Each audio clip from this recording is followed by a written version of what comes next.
ဒီနေ့ဗီဒီယိုမှာတော့ YouTube ပေါ်မှာကိုယ်တိုင်မျက်နှာပြတယ်မလို့ပဲပတ်စံရဖို့လွယ်ကူတဲ့ channel idea 5ခုကိုပြောပြပေးသွားပါမယ်။အဲဒီ channel အမျိုးသား5ခုလုံးကလည်းမြန်မာ audio ရဲ့ Android တွေမဟုတ်ပဲ foreign audio တွေပါရနိုင်ပါတယ်။တချို့ channel တွေဆိုရင်လောက်ရတာလည်းတော်တော်လေးလွယ်ကူတဲ့အတွက်ကြောင့်အများကြီးထပ်ပြီးလေ့လာနေကြမလို့တော့ပါဘူး။ပထမဆုံး channel မျိုးသားကတော့ AI Music channel ပဲဖြစ်ပါတယ်။ဒီ channel ကဆိုရင်အခုနောက်ပိုင်းမှာတော်တော်လေး viral ဖြစ်နေတဲ့အမျိုးသားတွေမှာပါပါတယ်။ AI နဲ့ sound ထုံနည်းကလည်းလွယ်ပါတယ်။အရင်ဆုံးဂျမ်မိုင်းတွေကိုဝင်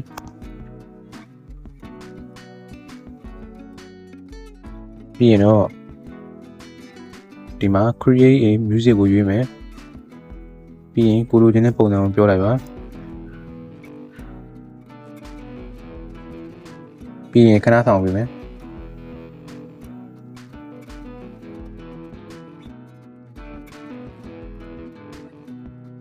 အလုံးရပါပြီ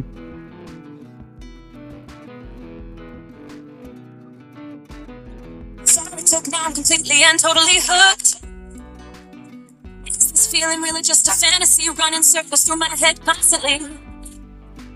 Every little sign is a brand new discovery, a fire burning deep inside of me.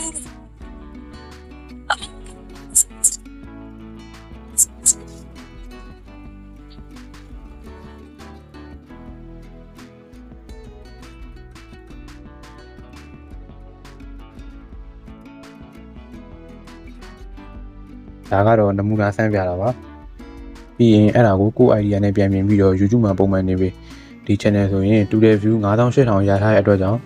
RPM 0.8 $နဲ့နောက်$46လောက်ဝင်ပါတယ်အခုပြောပြမယ့် channel 5ခုထဲမှာဒီ channel အမျိုးအစားကလောက်ရတာလွယ်ကူဆုံးပဲဖြစ်ပါတယ်နောက်တစ်ခုကတော့ comparison channel ဒါကတော့ video editing ဘက်မှာကိုကျွမ်းကျင်တော့ကောင်းတဲ့ channel မျိုးစားပါကိုကအရင်ဆုံး research လုပ်ဘယ်ဟာကပါထက်ပိုကောင်းလဲပြီးရင်အဲ့ဒါနဲ့သက်ဆိုင်တဲ့ပုံတွေရှာတော့ပြီးရင်ဗီဒီယိုလုပ်တယ်ဒီ channel ကတော့ကိုကျွမ်းကျင်တော့လူစိတ်ဝင်စားမှုရနိုင်ပါတယ်နောက်တစ်ခုကတော့ video editing tutorial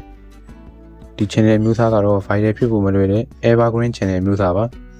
ကိုမှ video editing knowledge ရှိထားရင် video လုပ်ရတယ်လွယ်ပြီးတော့ video editing လုပ်တဲ့သူတွေရှိရင်တွေအများနဲ့လူ viewer တွေရနေပြီးတော့ပတ်စံရနိုင်မယ့် channel မျိုးစားပါနောက်တစ်ခုက fitness channel အဲ့ဒါကတော့ video editing skill လိုတယ်ဆိုတာထက် 3D animation video တွေဖန်တီးတတ်ဖို့ကိုလိုတာပါ exercise နဲ့ပတ်သက်ရာတွေကို research လုပ်ပြီးရင် 3D animation video ဖန်တီးပြီး YouTube မှာတင်ဒါကလည်း viewer တွေအများနဲ့ရနိုင်မယ့် evergreen channel မျိုးသားပါပဲနောက်ဆုံးတစ်ခုကတော့ animated story channel ဒါကတော့ခက်တဲ့အမျိုးသားတွေပါပါတယ် AI ကို story ရေးခိုင်းပြီးရင်နည်းနည်းပါးပါးပြန်ပြင်အဲ့ဒါတွေကို AI နဲ့ video ပြန်လို့ဒါမှမဟုတ် animated character တွေဖန်တီးပြီး YouTube မှာတင်ဒီ channel အားသာချက်တစ်ခုကတော့ story အရှိကြီးတွေလုပ်ပြီးတော့ website များများရနိုင်တာပါဒီဗီဒီယိုကတော့ဒီလောက်ပါပဲဒီဗီဒီယိုလေးကနေကိုယ့်အတွက်အကျိုးတစ်ခုရတဲ့ဆိုရင်ဗီဒီယိုကို like လုပ်ပြီးတော့ channel ကို subscribe လုပ်ထားအောင်မမေ့ပါနဲ့